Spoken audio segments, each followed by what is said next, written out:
消除世事常行菩萨道。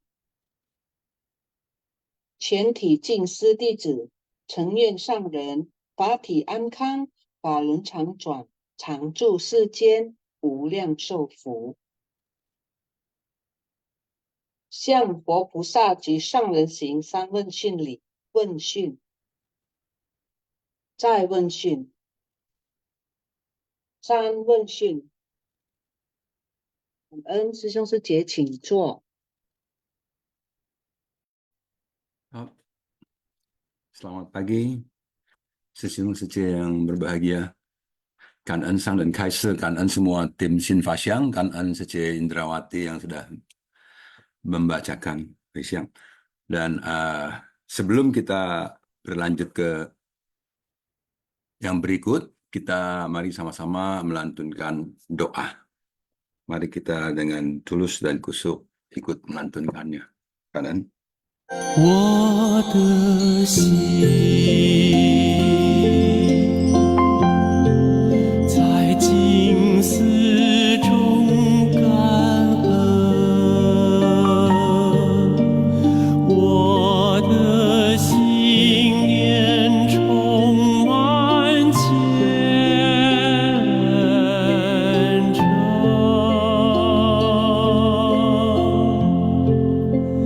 大家一起来祈祷，从不同角落地点，祈求平安吉祥满人间。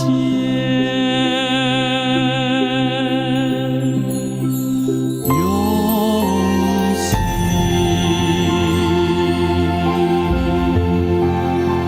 祈祷，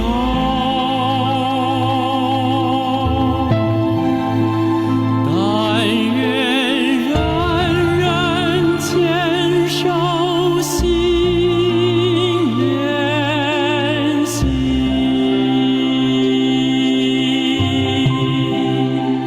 开启光明道爱，徜徉智慧福德，娑婆世界现光明。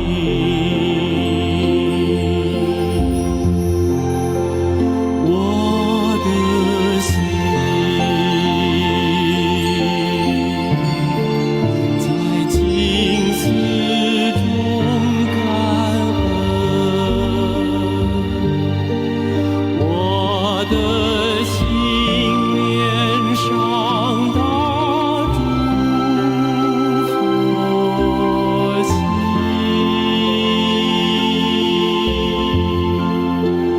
大家心后一念，化解恶念结善缘，祈求天下无灾，岁岁年年。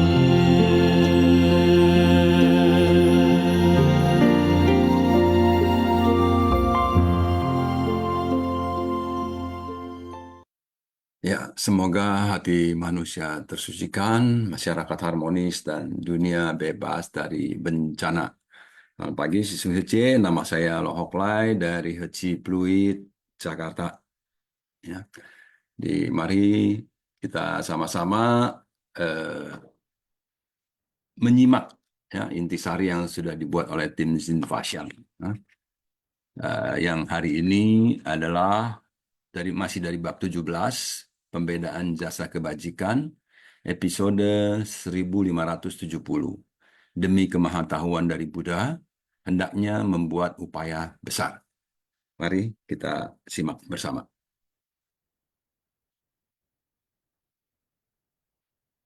Catatan tangan.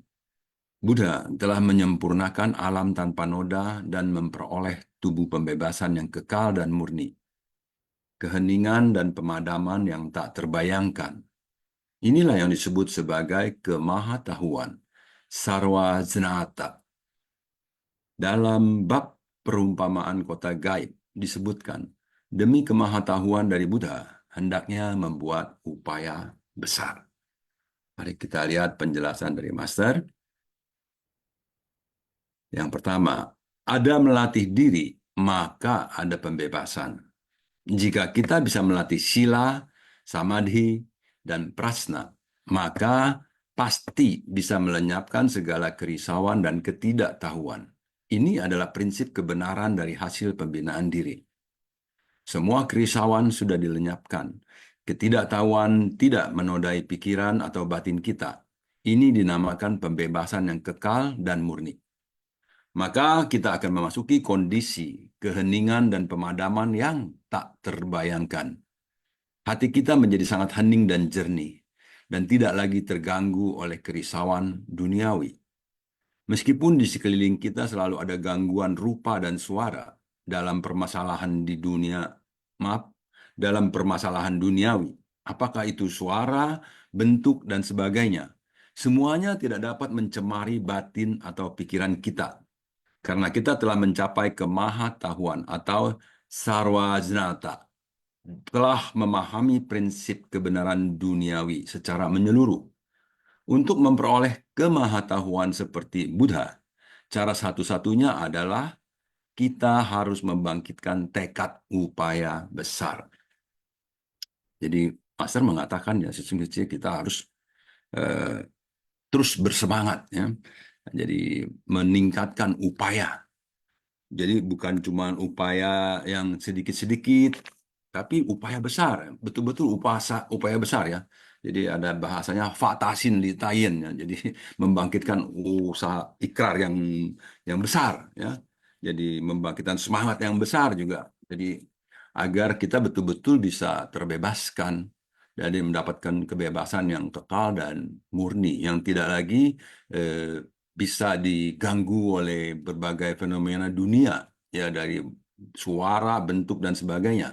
Artinya ada suara kita tidak lagi mengatakan suara ini suara yang menghina saya, suara ini suara yang saya rindukan, dan lain-lain. Semuanya menjadi tidak ada mengganggu batinnya. Batinnya benar-benar teguh, tak tergoyahkan. Jadi memasuki keheningan yang demikian yang tak terbayangkan. Ya saya nggak bisa bayangkan ke kondisi yang demikian karena belum pernah ya sampai sehening demikian. Selalu ada ada yang dilekati. Ya, jadi kalau sudah mencapai keheningan dan pemadaman yang tak terbayangkan itu, ya konon sudah tidak ada lagi gangguan-gangguan. Maksudnya gangguan itu bahkan keinginan untuk menyukai atau tidak disukai dan lain-lain, semua nggak ada lagi. Oh, jadi begitu hening, jernih, ya tidak ada setetes kotoran, nggak ada sama sekali ya, betul-betul air. Kalau kayak air tuh air apa yang bersih, jernih sekali ya. Udah disuling, udah di filter gitu ya. Jadi benar-benar bersih. Itu butuh upaya besar. Kita lanjut yang kedua. Untuk memahami secara menyeluruh berbagai prinsip kebenaran di dunia, hanya bisa dilakukan dengan memahami kerisauan dan kegelapan batin di kerumunan orang banyak. Bersungguh hati menganalisanya, karena noda batin adalah sumber pencerahan. Melatih diri harus dilakukan di kerumunan orang banyak. Ini adalah tugas bodhisattva. Walaupun kita terus-menerus menderita di dunia, namun justru karena urusan duniawi yang menyusahkan ini, membuat kita bisa menghayati prinsip kebenaran ini. Jadi, kita harus bisa melihat benar dan salah di antara orang-orang. Harus berusaha mencari prinsip di tengah penderitaan.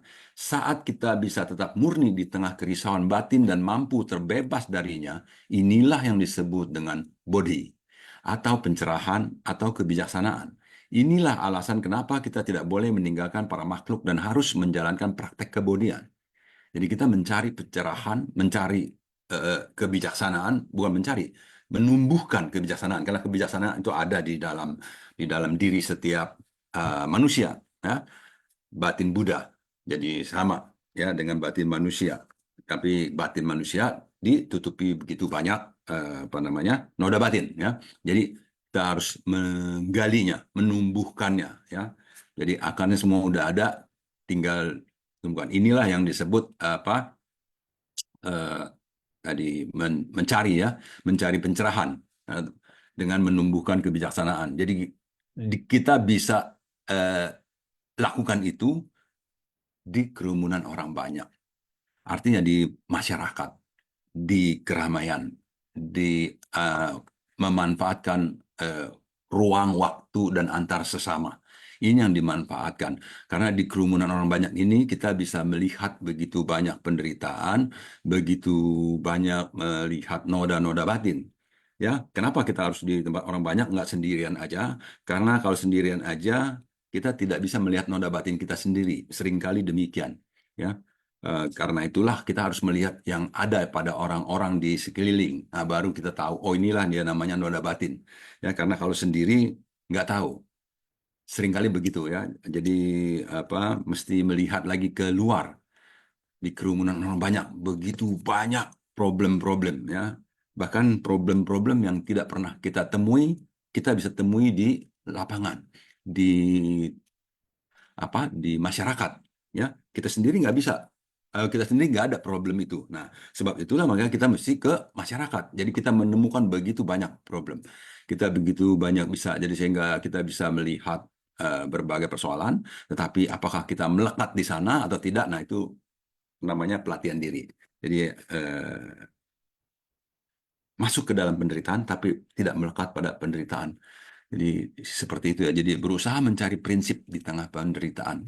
Kita bisa tetap murni di tengah kerisauan batin, tetap murni. Jadi begitu banyak kerisauan, tapi kita tetap murni, tetap terjaga batinnya, tenang, seimbang.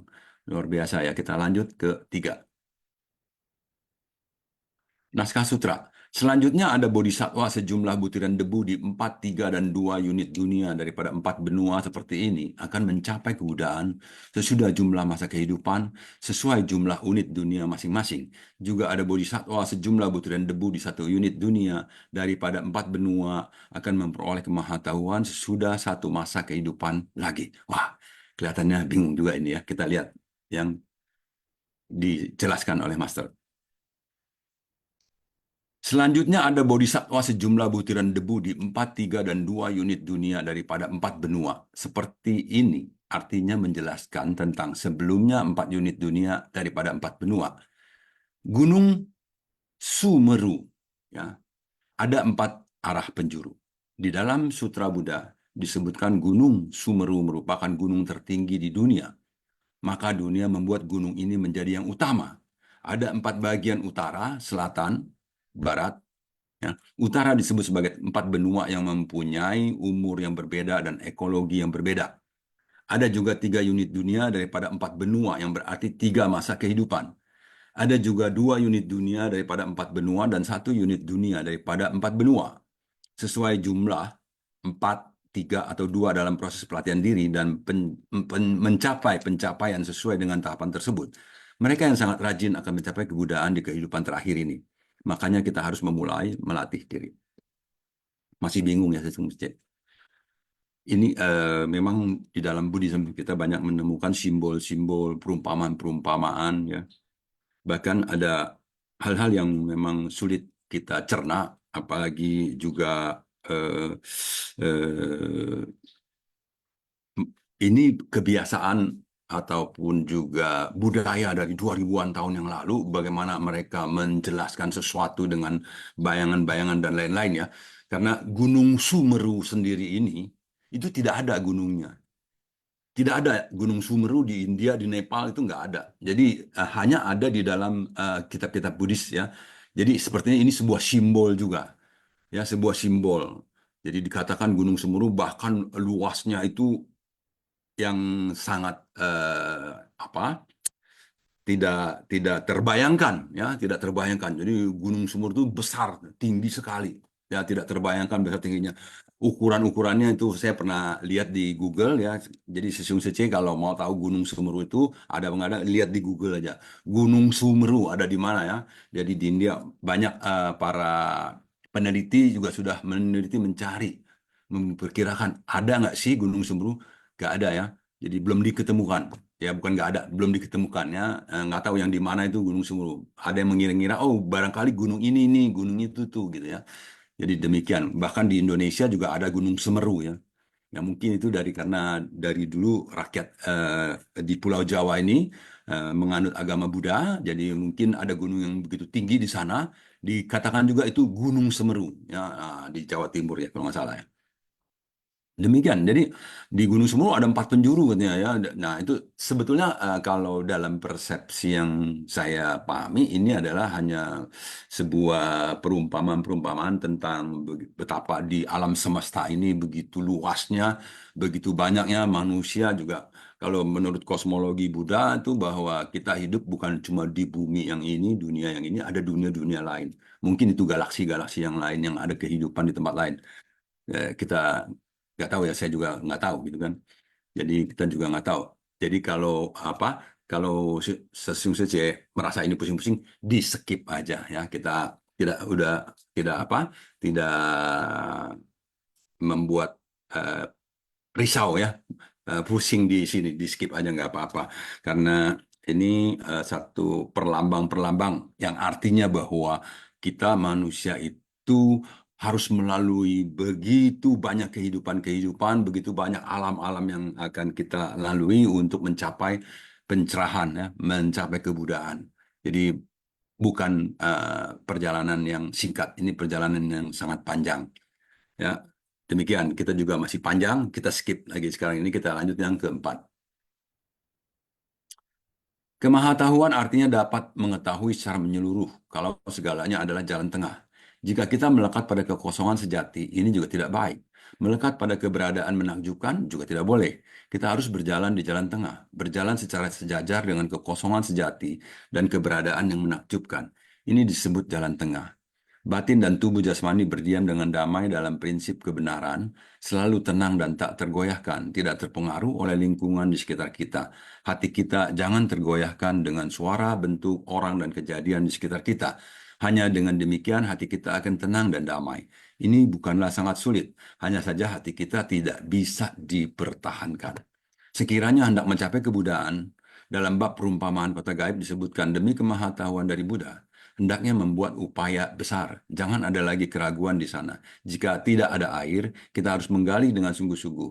Jalan yang harus ditapaki, maka harus dijalani sampai akhir. Jadi berulang, Master selalu mengatakan bahwa kita harus terus ya melatih diri, batin dan tubuh jasmani berdiam dengan damai dalam prinsip kebenaran, tenang tak tergoyahkan. So ceputong ibai qianjie.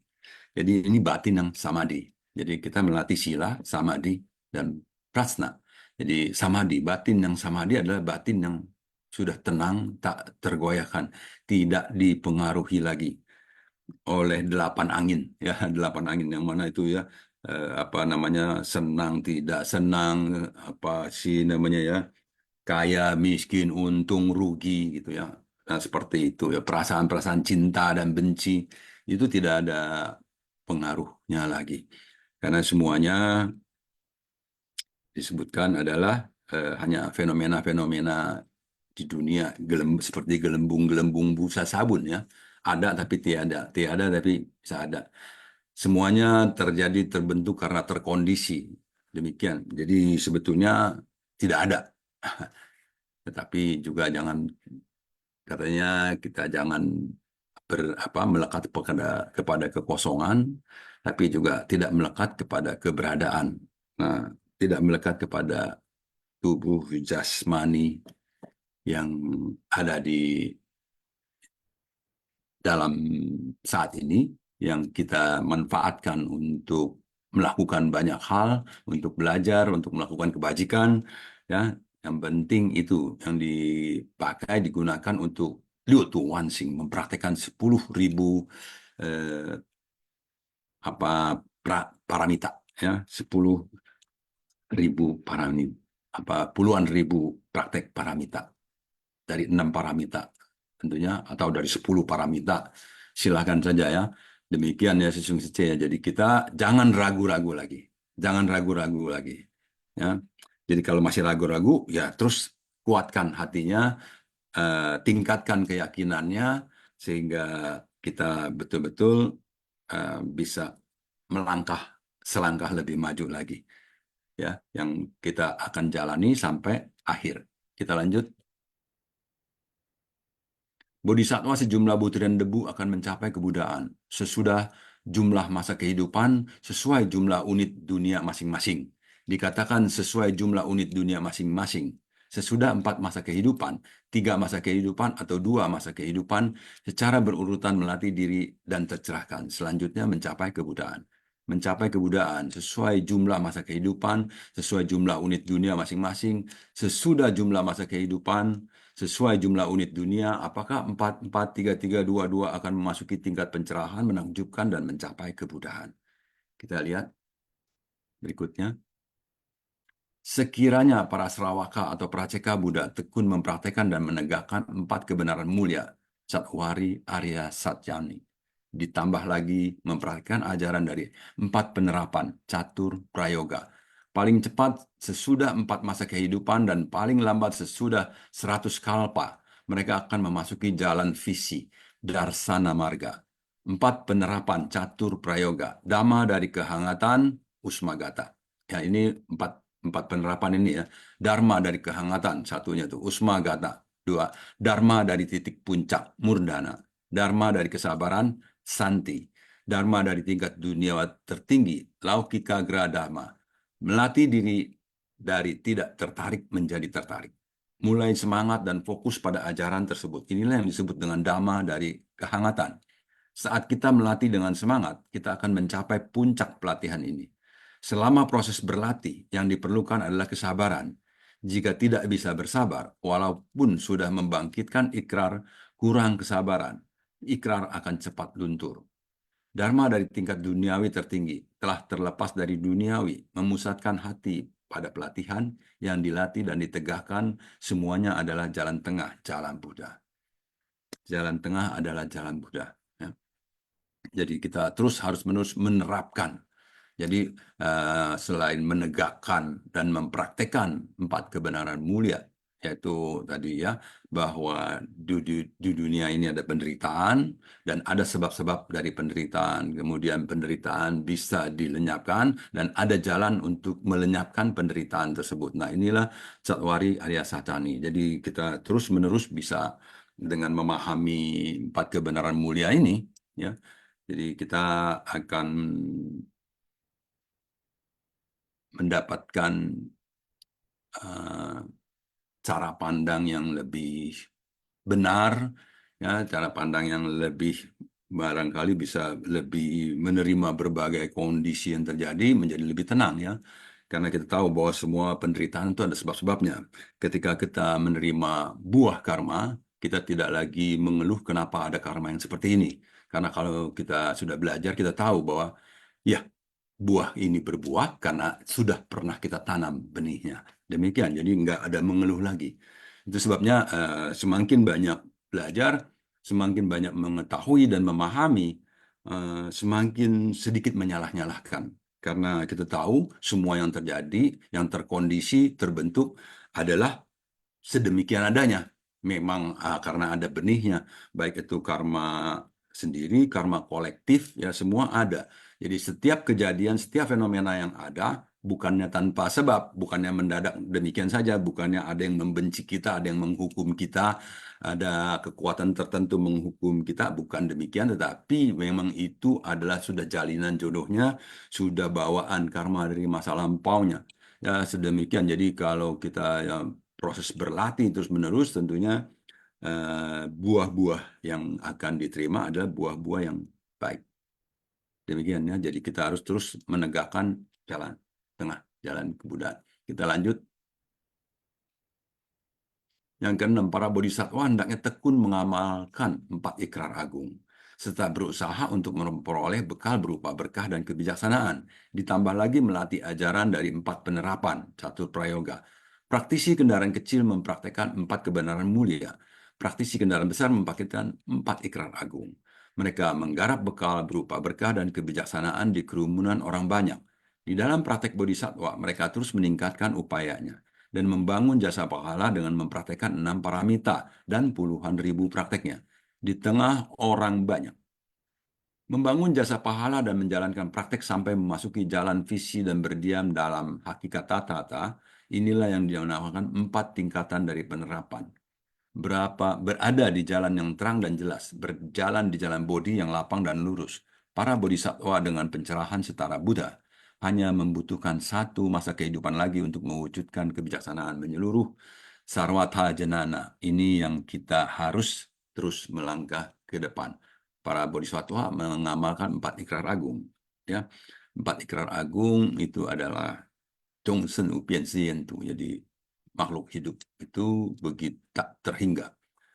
Kita berikrar untuk membimbingnya. Ya, kalau saya nggak salah terjemahannya demikiannya, membimbingnya. Terus Zhongsen Upian Sientu, Fanau Uqin Sientuan, jadi kerisauan itu juga tidak ada ujungnya, ya. Jadi kita harus memutusnya. Kita harus berikrar memutus kerisauan. Nah, jadi Uliang Famen Sien, pintu Dharma tidak terhingga, kita harus bertekad, berupaya untuk mempelajarinya. Dan yang terakhir adalah Fota Usang Sien, jalan kebudayaan adalah yang tertinggi dan kita berikrar untuk mencapainya. Dan jalan bodhisattva adalah salah satu cara, bukan salah satu cara, satu-satunya cara yang untuk mencapai kebudayaan, jalan bodhisattva. Ya, karena yang lain bukan apa seperti tadi di sini, kalau praktisi kendaraan kecil mempraktikkan 4 kebenaran mulia. Jadi mereka yang praktisi ini sudah mengetahui 4 kebenaran mulia dan mereka sudah bisa terlepas dari segala macam kerisauan, tapi mereka tidak terjun ke masyarakat. Nah, sedangkan kalau praktisi kendaraan besar sudah mempraktikkan 4 kebenaran mulia, ya, tapi juga mempraktikkan 4 ikrar agung ini, membimbing semua makhluk. Jadi terjun ke masyarakat, membantu semua orang-orang yang masih membutuhkan bimbingan, bantuan, ya. Seperti juga Buddha lahir ke dunia sebagai bodhisatta, ya, dengan 500 lebih kehidupannya sebagai bodhisatta. Jadi itu demi menolong semua makhluk, ya, sebab itu juga Sabe Sata Bawantu Sukitata. Jadi semoga semua makhluk berbahagia, dan ini yang ingin dicapai tentunya, ya, oleh Buddha, ikrarnya ini. Dan kita semua yang mempraktekkan Dhamma, menjalankan praktek kendaraan besar, ya harus demikian. Jadi kita terus menerus terjun ke masyarakat, terus menerus mengembangkan kita punya meta karuna, ya. Jadi belas kasih, cinta kasih kita dikembangkan terus, kebijaksanaan dikembangkan dari banyaknya kita menemukan hal-hal, pengalaman-pengalaman, praktek-praktek di lapangan. Jadi kalau pucing isi, pucang isi. Jadi kalau tidak mengalami permasalahan, kebijaksanaan tidak akan bertumbuh. Jadi ketika kita mengalami permasalahan, lalu kita mampu mengatasinya, menyelesaikannya, dan itu berarti kita sudah naik lagi 1 tingkat, ya, kebijaksanaannya. Demikian yang saya ketahui. Mari kita lanjut. Oh, kangen, ya. Jadi 6 ini baik. Sekarang sudah jam 8:10, cukup siang, ya. Kita mulai dari sisi sharing dari Sesiung Secie, saudara-saudara sekalian. Ayo mari kita sharing. Dari tadi saya belum lihat ada yang raise hand. Siapa yang mau memulai? Oh, Vivi Liang, ya. Oke, Vivi Liang Secie, silahkan. 感恩上人开始，感恩师兄师姐，感恩后来师兄。 Ya. Naskah Sutra. Selanjutnya ada bodhisattva sejumlah butiran debu di 4, 3, dan 2 unit dunia daripada 4 dunia seperti ini akan mencapai kebudayaan sesudah jumlah masa kehidupan sesuai jumlah unit dunia masing-masing. Juga ada bodhisattva sejumlah butiran debu di 1 unit dunia daripada 4 benua akan memperoleh kemahatauan sesudah satu masa kehidupan lagi. Jadi sebelumnya dikatakan 4 unit dunia daripada 4 benua, 3 unit dunia daripada 4 benua, 2 unit dunia daripada 4 benua, dan 1 unit dunia dari 4 dunia. Seperti inilah bodhisatwa sejumlah butiran debu akan mencapai kebudaan sesudah jumlah masa kehidupan sesuai jumlah unit dunia masing-masing. Jadi di sini juga dikatakan bahwa kemahatauan itu adalah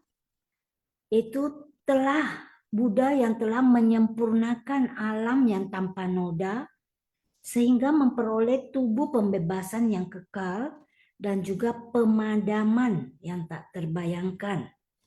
Dan juga dengan kemahatauan dapat mengetahui secara menyeluruh segalanya itu adalah jalan tengah. Batin dan tubuh jasmani berdiam dengan damai dalam prinsip kebenaran yang selalu tenang dan tak tergoyahkan. Dan juga demi kemahatauan dari Buddha ini hendaknya membuat upaya besar. Dan di sini dikatakan bahwa pemutaran dharma dengan puluhan ribu dharma itu disesuaikan dengan fenomena, prinsip, dan praktek. Dan juga dibabarkan dengan sukacita tanpa rintangan. Inilah dharani yang berputar dan juga memutar roda dharma ketidakmunduran dan kemahatauan. Yaitu dengan batin dan tubuh yang berdiam tenang, tak tergoyahkan, dan juga dalam prinsip kebenaran menapaki jalan ini hingga akhir. Jadi di sini dikatakan juga dharani berputar itu adalah dalam pintu dharma dari penyerapan dan penegakan. Jadi kemampuan untuk memutar roda dharma dengan leluasa sehingga memperoleh segala dharma secara sempurna dan sepenuhnya. Dan juga dengan bodhisatwa membangkitkan 4 kebenaran mulia dan 4 ikral agung ditambah dengan 4 penerapan.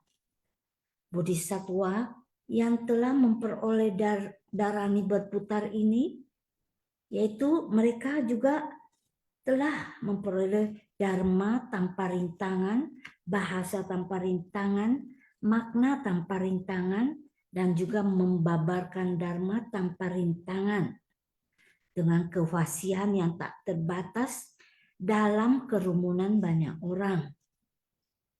Dan juga dengan kesabaran jika bertemu dengan permasalahan, rintangan, tekad itu tidak akan hilang.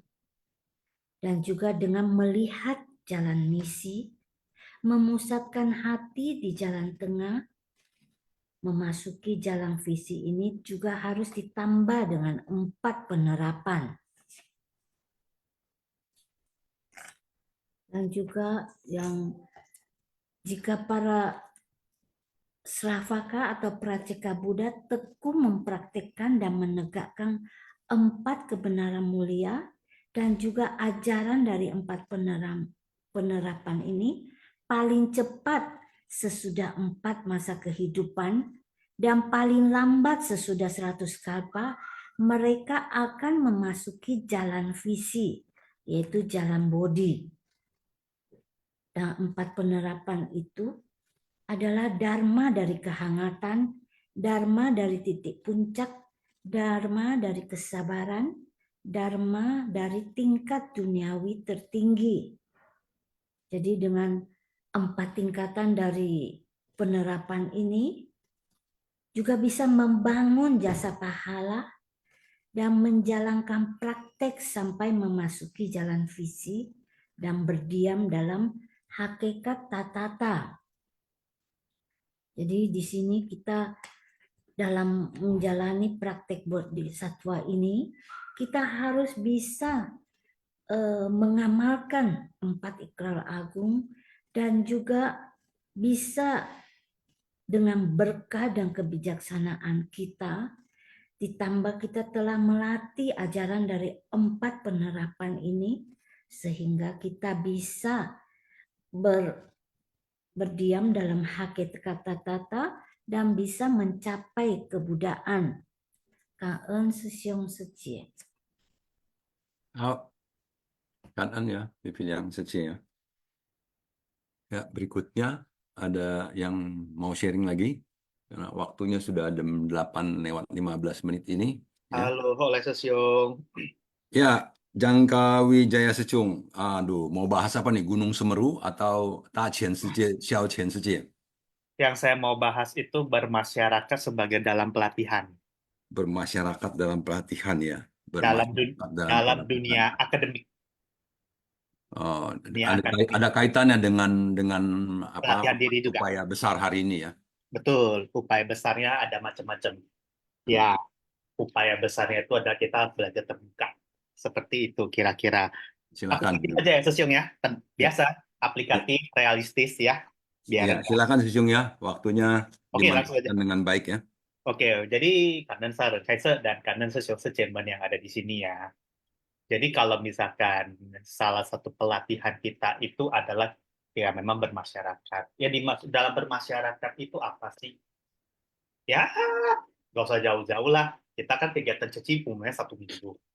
Senin sampai Jumat kalau bekerja itu sama dengan bermasyarakat. Melihat berbagai macam karakter, logat, dan kebiasaan yang tentu kita harus latih adalah diri kita. Salah satunya itu adalah misalkan saya bekerja di salah satu perusahaan yang super keren. Tiba-tiba bos saya suruh, bro, kamu besok meeting, saya sebut hotelnya ya. Kamu besok meeting di Malaysia atau di Singapura, oke? Ya, di Malaysia di Kuala Lumpur ya. Nginepnya di Genting. Sebut saja Genting.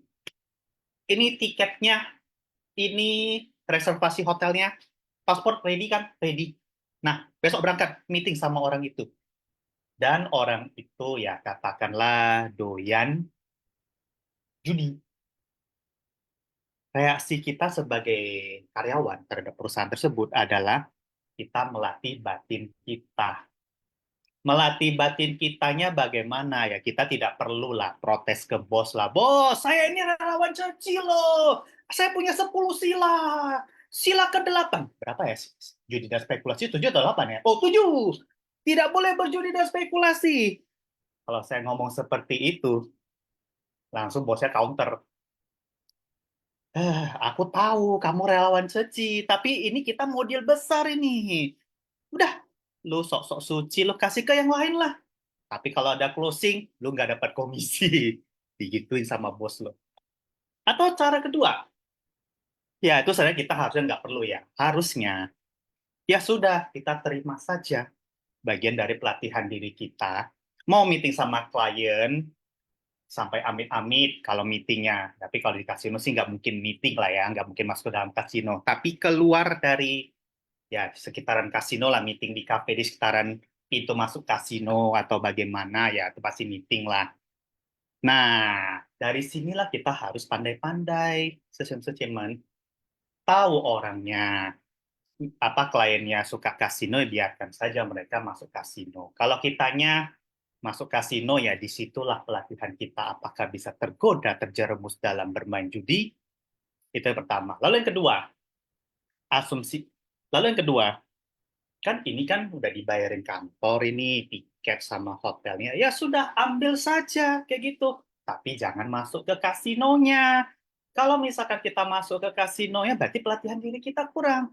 Dari situlah kita teruji seperti itu. Iman kita bagaimana, batin kita bagaimana. Walaupun ketemu orang yang kasinoan, tapi kita setidaknya menghindari kasino, walaupun kita ke kasino. Kira-kira seperti itu, bukan menunjukkan eksistensi diri. Weh, saya ambil sila 10 sila. Enggak. Itu yang pertama ya, itu dalam pekerjaan ya. Biasa multinational company banyak godaan seperti itu. Nah, gimana kita menghadapinya? Karena kan kita juga harus kerja. Kenapa? Saya juga butuh duit. Itu yang pertama. Lalu yang kedua dalam dunia pendidikan ya. Dalam dunia pendidikan itu, bermasyarakat dalam pendidikan, itu kita harus berupaya untuk membuka pikiran kita dan membuka pandangan-pandangan mereka. Ini aplikasi dalam dunia pendidikan. Contohnya apa? Dulu sewaktu saya kuliah merantau ya, dari Medan ke Bandung ya, aku yakin semua orang tua akan berkata, cepat lulus ya. Biasanya kalau cepat lulus, itu orangnya kuliahnya umumnya benar. Maksudnya hak hose. Yang hak ku ampuh kan, maksudnya kuliah molor setahun 2 tahun, umumnya nggak beres. Itu pernyataan orang tua. Benar atau enggak sih? Jawabannya benar-benar aja, karena orang tua udah ada budget, standarnya pakai rata-rata statistik 4 tahun atau bahkan 4,5 tahun. Seperti itu. Lantas, begitu saya kuliah di Bandung, ya kuliah di ITB, ya saya juga terpaksa belajar untuk terbuka dari pandangan-pandangan lain. Belajar terbuka dari pandangan-pandangan lain dan bagaimana? Ya, saya melihat ada orang yang telat lulus. Tapi yang telat lulus itu bukan berarti orang itu kuliahnya nggak benar, bohong sih. Belum tentu. Artinya apa yang saya? Upaya saya melatih batin saya itu adalah kalau kalau A pasti A, kalau A pasti B, kalau tidak A belum tentu B. Ngerti kan maksudnya kan? Jikalau saya melakukan A, pasti dapat A. Tapi kalau tidak melakukan A, jangan berkesimpulan sebaliknya. Jawabannya adalah belum tentu. Premis ini yang saya upaya untuk melatih diri supaya saya bisa mendapat inputan-inputan ataupun pengetahuan-pengetahuan masyarakat. Contoh dalam dunia pendidikan.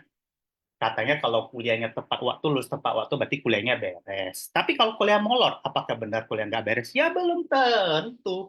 Ada faktor-faktor, bisa jadi faktor positif dan faktor negatif. Kita bahas yang faktor positifnya. Faktor positifnya itu adalah faktor positifnya bisa saja ada beberapa faktor. Yang pertama, orang itu pintar memanfaatkan student exchange.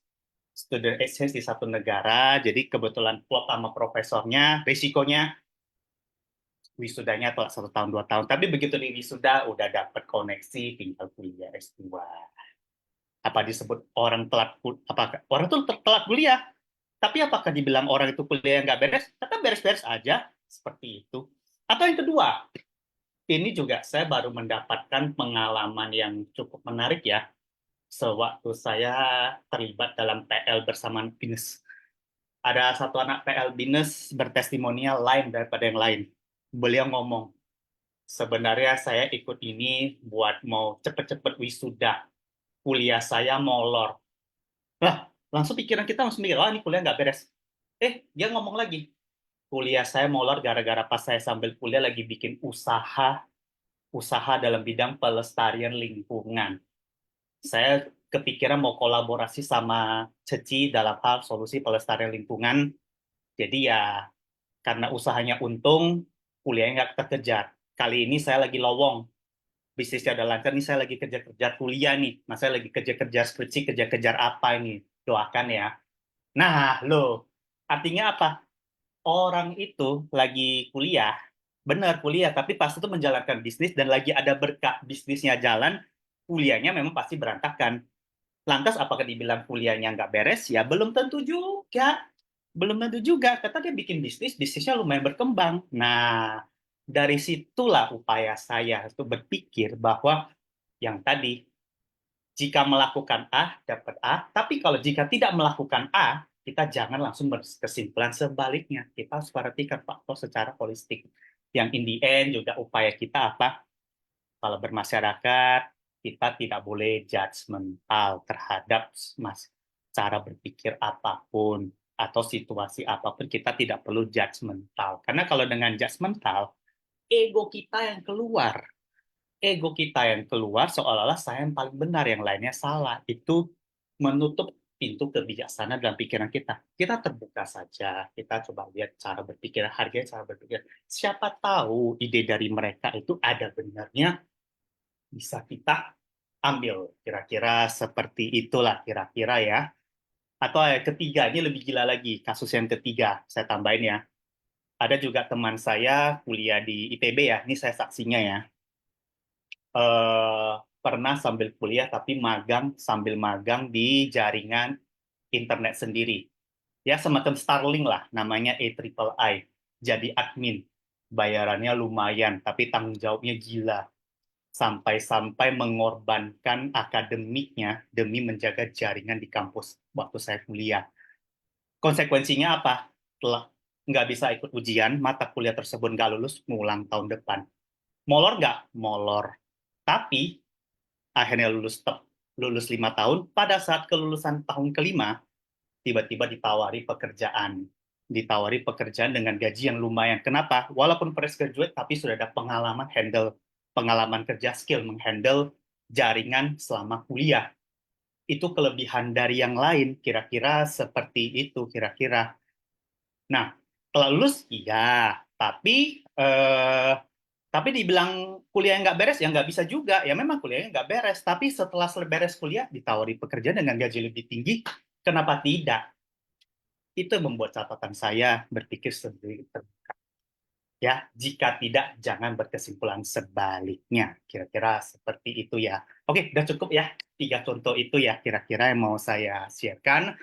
Kalau misalkan ada yang mau disempurnakan dari pandangan saya, yaitu if not, tolong disempurnakan ya. Kanan Tacia, salam kebijaksanaan. Ya, kanan ya, Pak Johannes Angka Wijaya Sesiung ya. Demikianlah anak muda seputar kuliahan ya. Jadi memang itu juga upaya-upaya untuk bagaimana menghadapi permasalahan-permasalahan di dalam kehidupannya tentunya. Ya, demikian ya, semua itu adalah praktek pengalaman-pengalaman yang bisa tentunya ya bisa memberikan satu manfaat-manfaat juga untuk batin ya. Demikian, ayo Sesiung Sece yang lain silahkan sharing. Waktu semakin siang.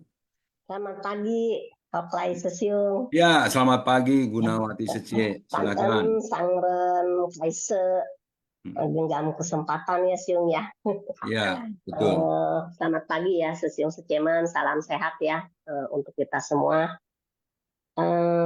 Berbicara masalah akademisi ya tadi yang Sesiung jangka ya Siung.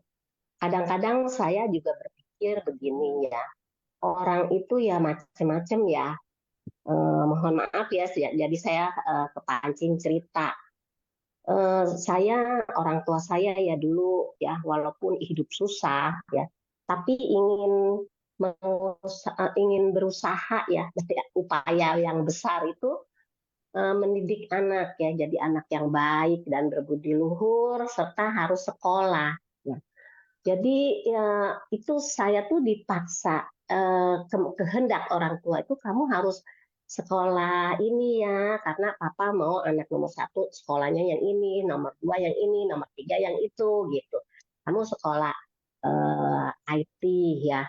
Padahal saya tuh hobinya kan dari masih kecil kita hidup susah tuh selalu masak, cuci gitu kan, tumbuk-tumbuk.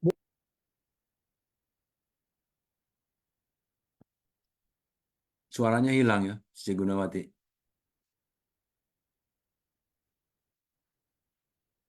Ya, mungkin ada gangguan pada internetnya, gadgetnya, tiba-tiba lowbat dan lain-lain. Ada yang mau mengisi waktu yang ada ini? Sesiung Sece? Baik. Halo. Ya, ini suaranya balik lagi. Sesiung, setiap hari begini nih internet saya ya.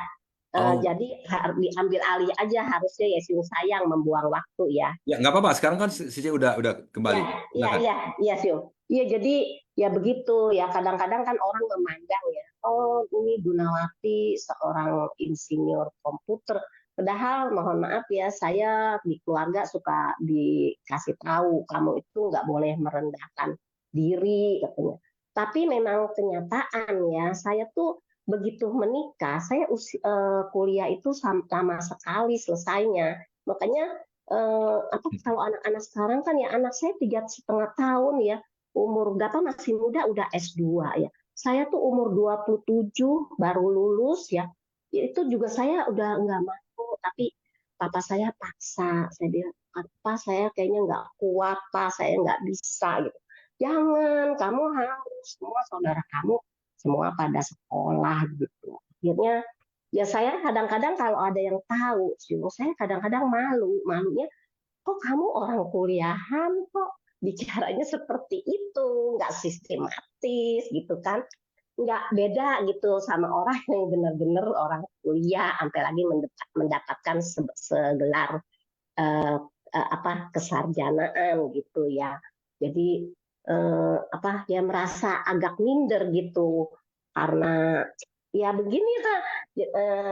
Jadi macam-macam ya, macam-macam. Ada juga ya kemarin anak saya dulu ya anak saya ngelesin ya, dia seorang bapak, orang tuanya tuh seorang pengusaha, sekolah di OSI, anaknya cerdas ya, luar biasa ya daya tangkapnya.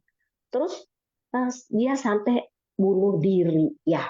Nah itulah, jadi nggak semua orang itu sekolah selesai, oh iya karena saya dibiayain udah buang duit banyak ya. Saya juga berpikir seperti itu, tapi pada saat itu karena saya pikir koko saya kayak ini, biarinlah saya numpang di rumah koko ya. Jadi ya nggak memiliki kesadaran gitu. Jadi ada orang yang memang bodoh, lulusnya sampai lambat ya. Ada orang yang karena tergiur sama bisnis ya. Jadi di tengah perjalanan mereka, saya mau merealisasikan ilmu pengetahuan yang saya telah dapat di perguruan tinggi ini ya gitu. Jadi macam-macam ya. Jadi dari sudut pandang masing-masing dan dari diri sendiri masing-masing. Sebenarnya dia tuh maunya bagaimana. Setelah saya banyak belajar ya, jadi saya memiliki kebijaksanaan ya, ingin menumbuhkan kebijaksanaan saya ya udah ya seadanya ya, dijalankan saja apa adanya. Walaupun saya begini adanya ya udah semampu saya, sebisa saya ya. Saya juga teringat ya waktu saya sekolah di SMA Buddhis selalu dikatakan apa intisari agama Buddha. Nah, 4 kesunyataan mulia, 8 jalan utama. Ya, udah saya ngerti ya apa itu 4 kesunyataan mulia, apa di luar kepala ya. Karena memang kita dari masih kecil kan sudah terdidik ajaran Buddha Tridharma ya. Nah, tapi begitu kita ikut Sinfasyang, dikupaskan tuh ya, kita bukan sekedar harus paham ya, harus mendengar, harus paham ya, nggak pernah mempraktekannya ya. Dulu nggak pernah, pokoknya saya hafal di luar kepala deh yang namanya 4 kesunyataan mulia, 8 jalan utama itu ya. Nah begitu, bagaimana supaya kita harus, tadi kan Master mengatakan sila harus dilakukan, harus dipraktekkan, harus dipatuhi, harus ditaati ya.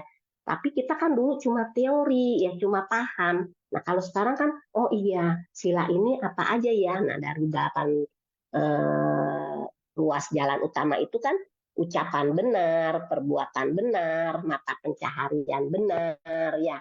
Nah itu kan harus kita praktekkan gitu. Nah makanya sangat bermanfaat sekali ya, sangat beruntung sehari-hari ya ada waktu saya bisa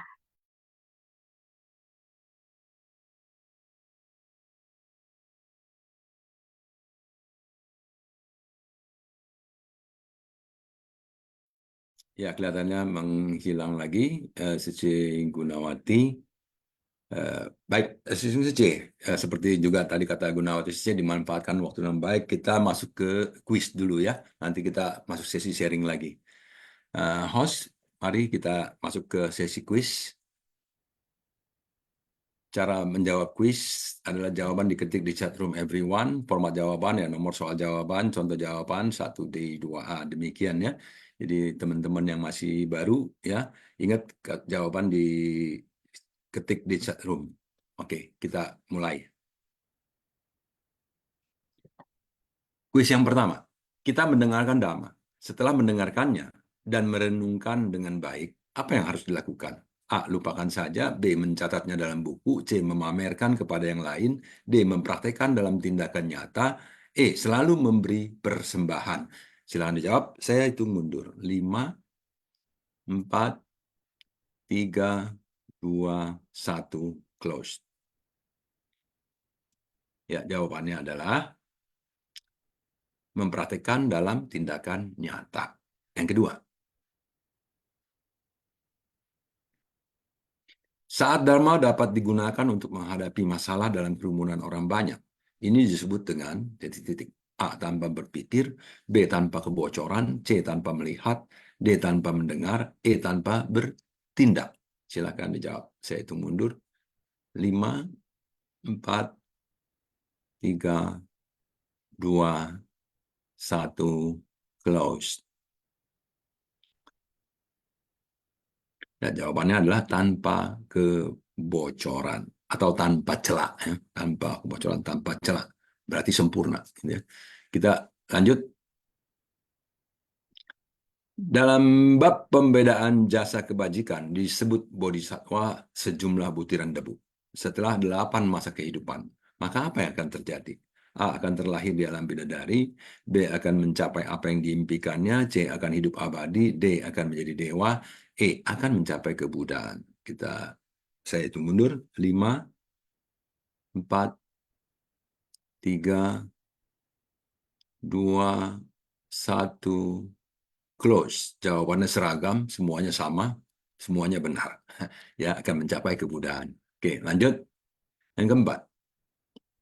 Hebat ini ya, jawabannya seragam, semua sama itu ya, 3 semua ya. Kita lanjut ya. Kemahatauan adalah dapat mengetahui secara menyeluruh kalau segalanya adalah A. Hampa, B. Jalan tol, C. Jalan ninja, D. Jalan tengah, E. Jalan raya. Nah, silakan dijawab. Saya itu mundur. 5, 4, 3, 2, 1, close. Yaitu jalan tengah, bukan jalan ninja ya. Oh, ini ada jalan ninja. Oke, lanjut yang kelima. Yang bukan termasuk dalam 4 kebenaran mulia, yaitu A. Penderitaan, B. Sebab penderitaan, C. Lenyapnya penderitaan, D. Proses menuju kebahagiaan, E. Jalan menuju lenyapnya penderitaan. Silahkan dijawab, saya hitung mundur. 5, 4, 3, 2, 1. Close. Ya, benar itu ya. Jadi yang bukan termasuk dalam 4 kebenaran mulia yaitu proses menuju kebahagiaan. Nggak ada tercatat di situ ya. Walaupun memang mempraktekkan 4 jalan mulia itu bisa menuju ke kebahagiaan. Tetapi proses menuju kebahagiaan tidak tercatat sebagai apa yang di dalam 4 kebenaran mulianya itu. Ya, oke, baik, kita lanjut. Yang keenam. Dhamma dari kehangatan, usmagata. Dhamma dari titik puncak, murdana. Dhamma dari kesabaran, santi. Dan dhamma dari tingkat duniawi tertinggi, laukikagra dhamma. Ini dinamakan A. 4 misi, B. 4 keikhlasan, C. 4 roda, D. 4 kesukacitaan, E. 4 penerapan. Silakan dijawab. Saya hitung mundur. 5, 4, 3, 2, 1, close. Dan jawabannya adalah 4 penerapan ya. Jadi yang menyimak tadi semua rata-rata menyimak ini ya. Jadi jawabannya juga seragam ya, 4 penerapan. Demikian 6 buah kuis sudah kita lalui dengan baik ya. Sambil menunggu nama-nama yang akan dimunculkan sebagai pemenang. Jadi kita lanjut ke sesi sharingnya ya. Jadi apakah Gunawati Sece masih mau melanjutkan yang tadi masih ada atau yang lain belum saya lihat resennya? Iya, Sesio, kalau bisa beri kesempatan kepada yang lain ya. Baik, baik. Ya. Kangen ya Sece ya. Jadi Sece juga tadi sharingnya mengenai upaya-upaya ya. Semua mengenai upaya-upaya di dalam kehidupan ini tiada henti-hentinya, kita harus selalu berupaya. Itu namanya juga termasuk usaha benar ya. Berupaya, berdaya upaya ya, daya upaya benar juga ya. Jadi tidak tidak menyalah-nyalahkan orang ya, terus kemudian tidak bermalas-malasan, meningkatkan semangat, ketekunan, kegigihan ya. Jadi betul-betul nanti bisa mencapai tingkat bodhisatwa apa itu ya? Bodhisatwa yang mencapai tingkat yang pantang mundur. Wah, itu ada bodhisatwa tingkat pantang mundur, bodhisatwa apa itu namanya? Mungkin Sesung Sece ada yang tahu tuh ya. Jadi silahkan, ada Sesung Sece yang mau ini lagi apa namanya? Oh, yang pantang mundur yang kemarin dibahas ada bodhisatwa yang ke-8 ya. Bodhisatwa yang ke-8 itu adalah bodhisatwa yang tak tergoyahkan. Tak tergoyahkan itu batinnya tenang, seimbang dan juga semangatnya pantang mundur, tidak goyah.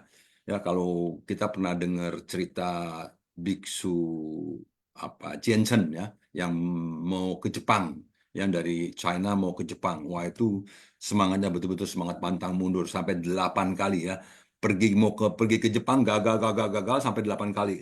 Kalau saya nggak salah ingat ya 8 kali baru berhasil dan sampai di sana dia buta.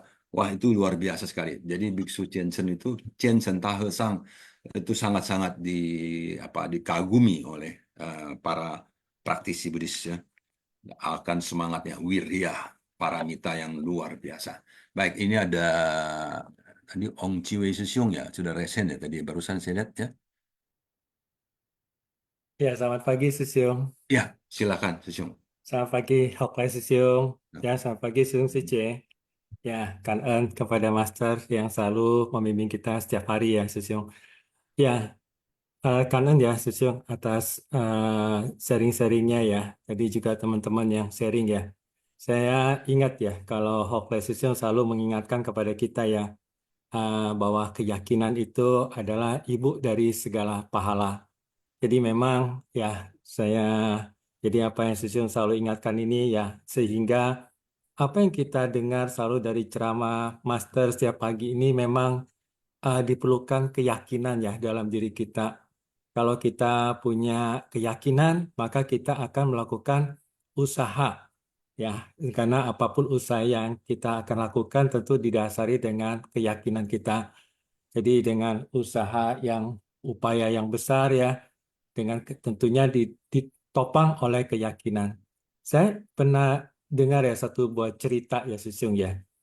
Cerita tentang batu kecil dan batu besar. Jadi kalau batu kecil itu kita lempar ke dalam air kan tenggelam. Apalagi batu besar ya Susiung ya. Jadi dalam kehidupan kita sehari-hari ini kan kita dalam kehidupan-kehidupan sebelumnya lah akumulasi karma kita ya. Ada yang baik, ada yang kurang baik begitu ya. Jadi ada seseorang dalam hidupnya itu banyak melakukan perbuatan yang kurang baik begitu. Tetapi tetap ada baiknya juga ya. Tapi ini banyak kurang baiknya. Nah, waktu sebelum orang itu meninggal, dia tersadarkan begitu. Sehingga dia mempunyai keyakinan yang begitu luar biasa kepada tiga permata Buddha Dhamma Sangha ini. Begitu ya. Dan setelah itu ditanyakan kemanakah orang itu setelah meninggal dan orang yang mengetahui menjelaskan bahwa orang itu terlahir di alam surga, alam dewa ya atau alam-alam baik, alam manusia begitu ya, bukan alam-alam penderitaan. Lah, mengapa bisa demikian? Nah, ternyata ya ibarat batu-batu itu ditopang oleh rakit, ditaruh di atas rakit bambu sehingga batu itu tidak tenggelam dan rakit itu membawa ke pulau selanjutnya atau ke kehidupan selanjutnya terlahir sebagai di dalam hal yang baik begitu ya, tidak alam penderitaan. Jadi keyakinan ini memang sangat luar biasa ya dengan apa yang kita telah dengar dari ceramah-ceramah Master ini sehingga keyakinan untuk membuat kita mempunyai upaya yang besar karena itu akan membawa kepada kita ke kondisi pikiran yang baik. Tadi Sesiung juga sharingkan kan tentang pikiran yang hening. Memang pada saat Master juga pernah menyampaikan bahwa untuk menenangkan pikiran kita bisa duduk berfokus pada objek kita, objek napas begitu ya, sehingga pikiran kita tidak lari kemana-mana, hanya memegang satu objek. Karena kerisauan itu timbul karena pikiran kita lari kemana-mana untuk mengikuti keinginan-keinginan kita yang selalu timbul ya. Jadi pikiran kita memegang objek pada napas ini sehingga tetap hening dan bisa tenang begitu. Namun tidak mudah juga kan ya. Sehingga pada saat kita berusaha memegang objek itu pikiran itu bisa lari kemana-mana. Namun ya tentunya kita berusaha ya untuk memegang objek itu sehingga kita bisa tidak pikiran kita tidak lari kemana-mana sehingga pikiran kita bisa tenang. Namun setelah kita keluar dari kondisi untuk memegang objek ini dan kita menjalani kehidupan sehari-hari, maka kondisinya akan menjadi berubah. Namun kemampuan kita untuk memegang objek itu akan sangat berguna pada kehidupan sehari-hari kalau kita berlatih. Kenapa? Karena Master juga sering mengingatkan bahwa mengangkut air gitu ya atau mengangkut kayu itu juga adalah sebuah meditasi. Sehingga pada saat kita mengangkut kayu atau mengangkut air begitu ya, pikiran kita tuh memegang objek juga, jadi tidak lari kemana-mana. Pada saat kita mengangkut kayu atau mengangkut air dan pikiran kita lari kemana-mana, maka itulah dinamakan pikiran kita tidak dalam keadaan hening pada objeknya. Pada saat kita melakukan sesuatu dan objek ini adalah objek yang memang mau tidak mau kita lakukan dalam kehidupan kita sehari-hari, ya berkerumun, berkumpul atau bertemu di dalam kerumunan orang banyak. Nah, itu objek-objek sehingga kita tentunya bisa menyadari bahwa kita bisa memegang objek ini, melihat bahwa ada kondisi luar, kita menyadari ada kondisi batin, kita menyadari, dan memang ini satu proses yang panjang ya, memang tidak mudah ya. Jadi memang pelatihan untuk bisa memegang objek dan juga menyadari objek yang ada di kondisi luar dan di kondisi dalam batin kita itu didorong oleh keyakinan dan upaya yang sangat luar biasa ya. Sehingga sila, samadhi dan panya ya, kebijaksanaan itu setahap-setahap memang bisa bisa berkembang dengan lebih baik ya. Ya, kan ơn ya, học lại sư兄. Cảm ơn sư trẻ, cảm ơn. Ya, kanan ya, Sisyong Ong ya. Jadi Xin Wei Tao Yuan Kung Temu itu adalah kata-kata yang diucapkan oleh master ya. Jadi saya memang suka menggunakan ucapan-ucapan master untuk sharing-sharing ya. Jadi bukan ucapan saya ya, Sisyong Ong.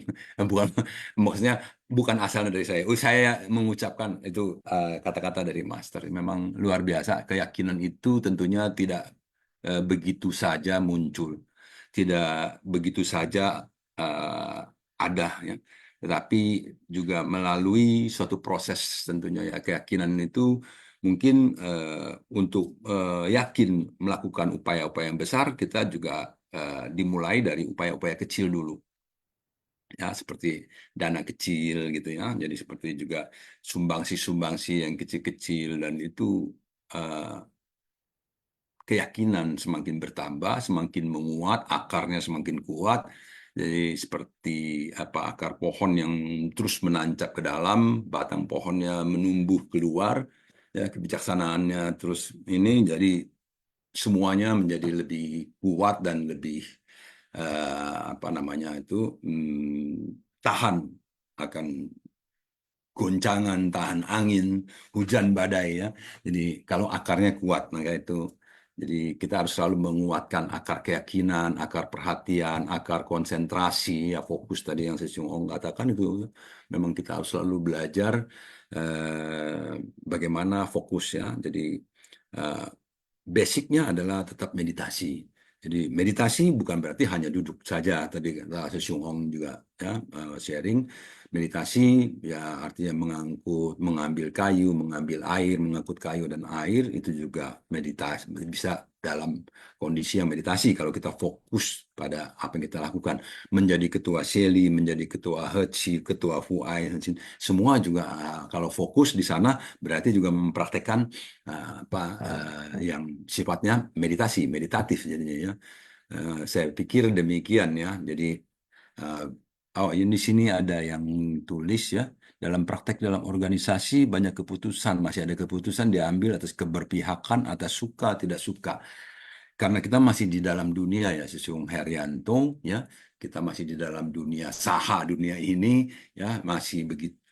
Kita semua adalah orang-orang perumah tangga, umat perumah tangga yang dalam berlatih untuk lebih menghindari suka dan tidak suka, cinta dan benci. Ini memang sulit sekali, memang tidak mudah ya. Jadi dalam prakteknya masih terus kita melakukan hal-hal itu.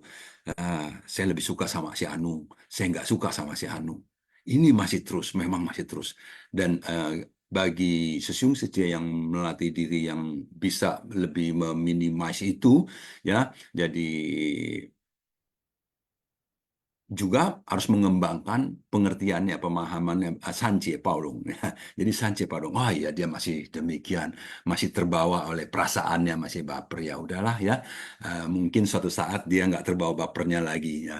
Demikian. Jadi kita yang atau eh, yang memahami ini, yang mengerti ini bahwa mereka mengambil suka dan tidak suka, kita harus memberikan apa? Satu, barangkali kalau kita memiliki kapasitas yang cukup, kita bisa menjadi pembimbingnya. Kalau kapasitas kita tidak cukup, ya kita berharap mendoakan agar ada orang lain yang membimbing mereka. Jadi kita batinnya tidak menjadi risau karena perilaku-perilaku yang demikian. Jadi kita nggak risau kalau kita mampu kita atasi, minta kita mampu perbaiki, nggak mampu kita mundur, kita berikan kepada orang lain kesempatannya. Saya pikir demikian ya. Entah yang sesungguhnya yang lain silahkan ya bisa ini. Baik ya, jadi apa namanya beda be present and fokus itu apa ya? Be present ya yang saya tahu adalah saat ini fokus ya, ya di saat ini saya fokus kepada objeknya ya, fokus kepada objeknya. Jadi objeknya apa ya kita fokus di sana ya. Setahu saya be present ya pada saat ini. Di saat ini kalau saya saat ini be present at the present moment, present time saya sedang menjadi moderator. Jadi saya fokus kepada objeknya. Objeknya hari ini adalah upaya besar tadi ya. Ya, demikian. Jadi kalau ada yang sharing yang lain-lain di luar upaya besar, saya biarkan hiraukan dari saya kembali ke laptop, saya kembali ke fokus. Dalam cara ini saya pandang saya demikian ya, Sisiung Jangka Wijaya. Baik, ada lagi yang mau sharing? Tadi saya lihat ada Jangka Wijaya, ada resen tapi turun, kemudian ada Linda Sece, juga tadi ada aja deh. Angkat. Tadi cuma mau tanya itu aja, apa beda be present dan fokus? Ya, ya, ya, mungkin yang lain nanti bisa juga sharing beda present dan fokus ya, karena kan itu penjelasannya nggak sesimpel segamblang itu aja, masih banyak yang bisa dibahas. Ada Linda Sece tadi resen saya lihat kok juga sudah turun tangannya ya, kok cepet. Silakan, kita masih ada waktu 10 menit. Pagi hội sư兄， Ya, Sece silakan. 师兄，感恩上人开始。Pagi semua 师兄师姐，saya hari ini belum belum bisa sempat untuk memberikan sharing ya karena Oh iya, nggak apa-apa, nggak apa-apa. Berarti tadi bukan ini Linda ya? Lindo ya? Oh, yang sharing, yang angkat tangan Lindo ya? Sorry, ya. Iya, jadi iya, sorry. Hmm. saya belum siap kata Iya. kalimat sesuatu, tapi saya mencoba ya. Oh ya, oke, boleh. Saya boleh mencoba ya memahami ya hari ini materi Xun Huaxiang yang diberikan oleh tim Xun Huaxiang. Jadi KN yang tim Xun Huaxiang yang sangat用心ya, yang tidak, yang membuat upaya yang sangat besar ya tiap hari ya, sangat bersungguh hati ya KN Sang Ren Kai Si ya. Jadi materi ini yang diberikan oleh Xun Huaxiang, saya merasakan ini semuanya adalah tetesan-tetesan dari keyakinan kita ya, dari memperoleh ya tubuh ya yang banyak mengalami kerisauan ya, banyak mengalami kesibukan ya, yang tiada taranya ya, sibuk tiap hari ya, apalagi ibu rumah tangga ya, tiada berhenti ya kerjaan di rumah, ada aja kerjaan di rumah ya. Jadi terus juga bisa mereka ya dengan keyakinannya terus bersumbangsi ya, walaupun hanya sebaris 2 kalimat ya, mereka juga sangat sih untuk memberi penjermahan ya, dan juga semua tim host ya, semuanya dengan Heng yang bekerja sama ya mengutuhkan dalam acara Sunfasen. Jadi semuanya merupakan KN ya, dan juga KN yang telah sharing gitu. Mereka dengan bersungguh hati apa yang dapat dalam upaya untuk bisa memberikan suatu berdana ya, berdana dharma. Memang tidak gampang ya, saya merasa memang tidak gampang. Semuanya mau memberikan sesuatu itu tidak mudah ya. Baik itu waktu ya, baik itu orang, baik itu situasi, lingkungan, kondisi ya. Semuanya tidak gampang untuk berdana. Tetapi bisa juga mereka dengan sungguh hati ya mau juga berdana dengan beberapa waktu untuk bisa bersumbangsi. Jadi semuanya adalah suatu yang bisa memiliki acara begini bukan harus memiliki bersyukur ya, kita bisa ya memiliki suatu kesempatan untuk bisa ikut serta. Jadi dengan sangat bersyukur ya kita bisa belajar bersama-sama ya. Saya dirinya merasa tidak gampang, apalagi saya adalah seorang ibu rumah tangga. Ya kadang mau ya untuk pergi mengerjakan sesuatu itu pun banyak ada rintangan-rintangan ya. Rintangan pekerjaan, rintangan keluarga, banyak urusan-urusan yang tidak tahu mengapa bisa ada begitu banyak rintangan. Tetapi juga bisa kita melakukan demi dikit kita bisa juga untuk dengan sungguh hati untuk berdana. Semuanya harus memiliki upaya. Ya, kita di dalam 7 unsur, 8 unsur ya. Itu ada ya, daya upaya benar. Ya. Jadi itu juga adalah sumber dari kita. Apakah kita ada mata pencaharian benar ya? Tidak boleh ya untuk menjual makhluk hidup ya, itu dilarang ya. Menjual rokok ya, menjual barang-barang senjata ya. Pokoknya semua adalah untuk melanggar unsur dari alam semesta. Jadi kita bisa melalui ajaran Buddha, kita bisa mempelajari apa-apa yang harus kita jangan sampai untuk merugikan ya para makhluk, dan juga kita belajar bagaimana untuk memberi manfaat untuk para makhluk ya, dan juga akhirnya akan membalas pada diri kita sendiri. Oke, KN semua sisi. Oke, KN ya, Cici ya. Ya, itu mata pencaharian benar namanya ya. Baik, Lindo Utama ya, Sesiung ya, ini mungkin ya. Silakan, mohon maaf ya tadi saya salah lihat ya.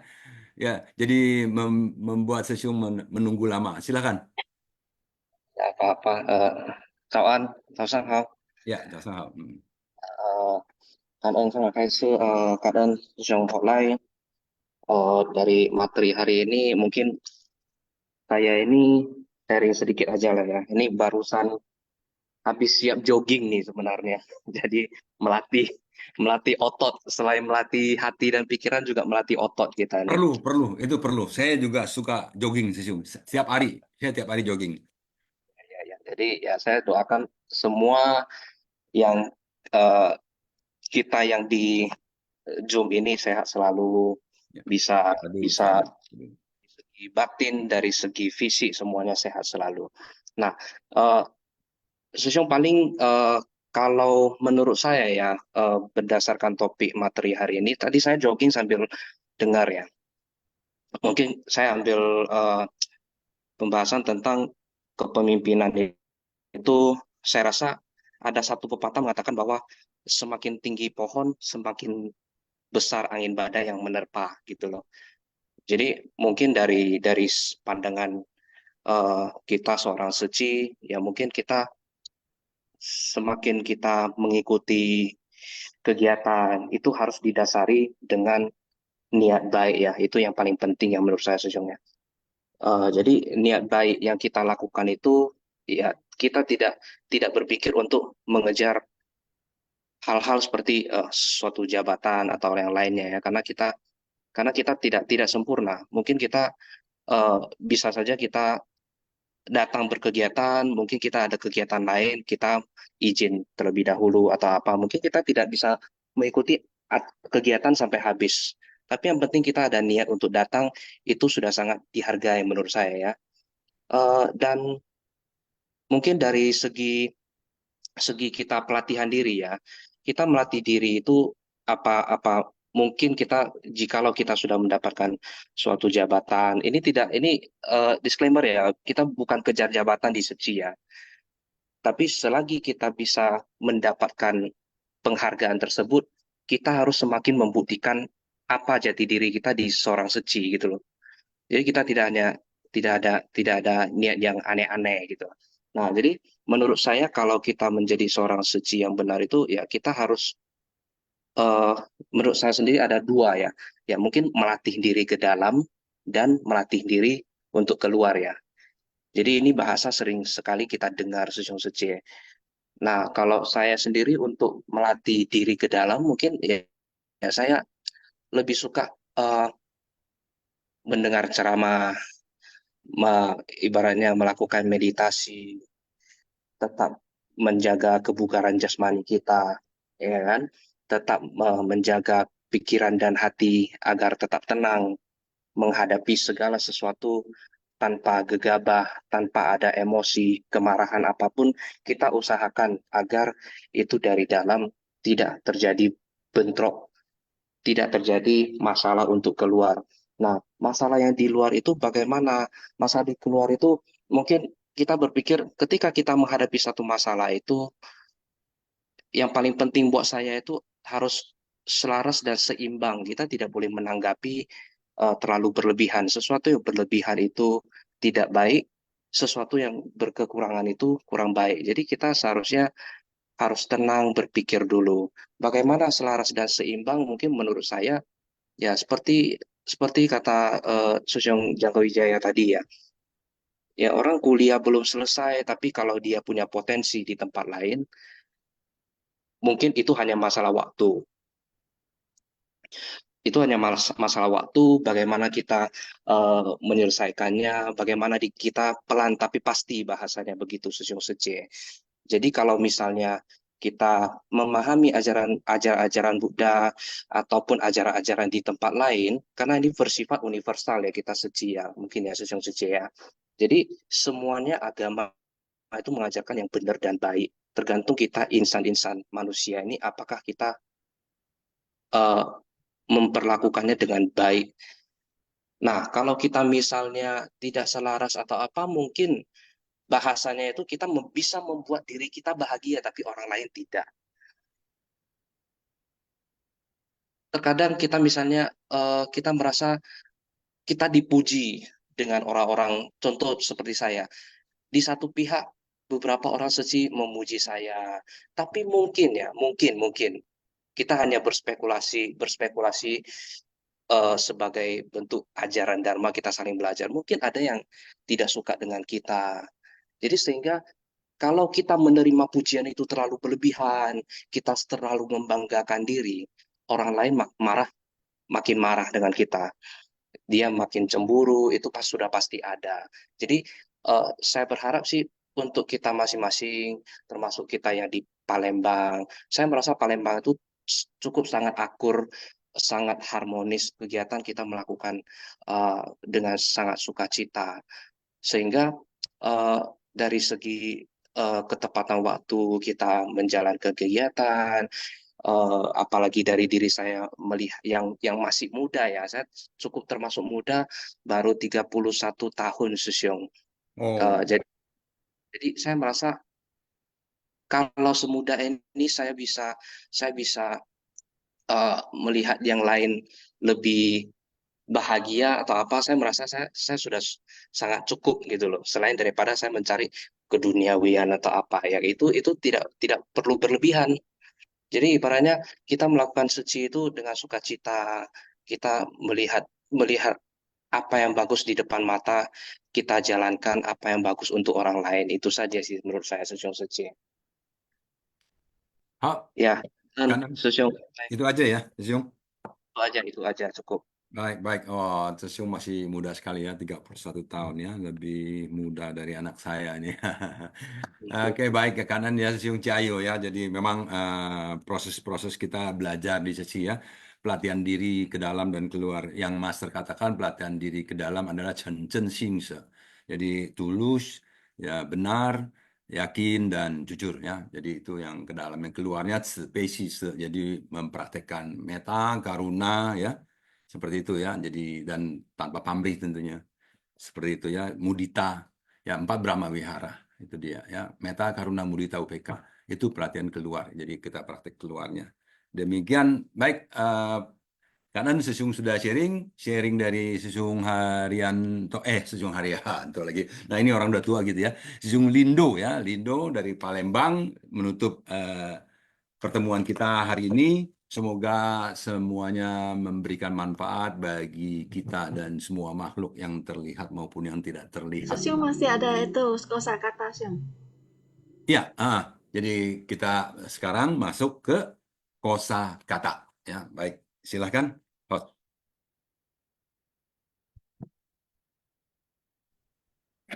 师傅，好，感恩是更善开示，感恩是故事破，金丝妙言话，熏法相与会。Kosakata Shin Fasyang, bab 17, pembedaan jasa kebajikan.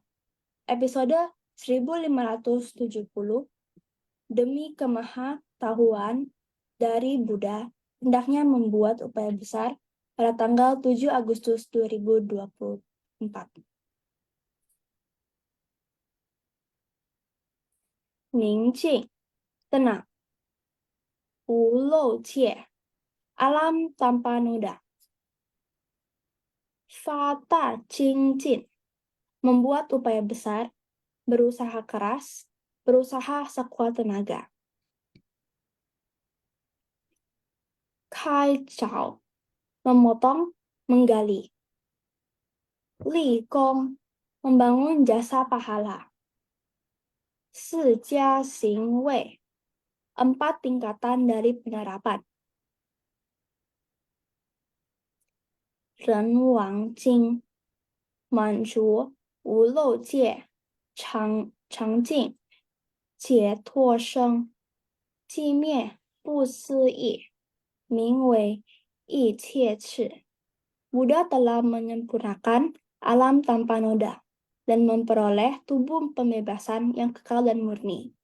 Keheningan dan pemadaman yang tak terbayangkan, inilah yang disebut sebagai kemaha-tahuan. Kanan suku sepo, 早上好。